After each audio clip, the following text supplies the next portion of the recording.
Let us welcome our honorable, beloved City Mayor, Sebastian Duterte.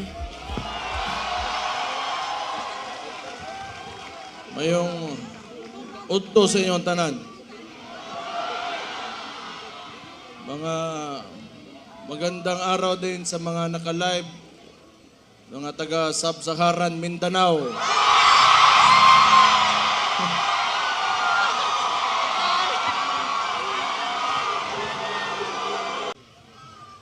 Mr. President Marcos, you will never be loved because Rudy Duterte stood up for every tanang mga traditional politicians di nila gusto nga kausaban aning nasura ni. Una, along aning with Marcos o kani mga uban ring mga bagagnaw ng mga politiko, di nila gusto nga naa ng Rudy Duterte diha kay mabulilyaso ang ilang mga dola sa gobyerno.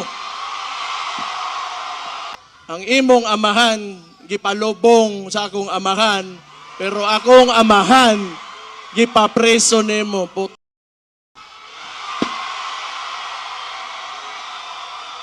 We will stand up and we will fight back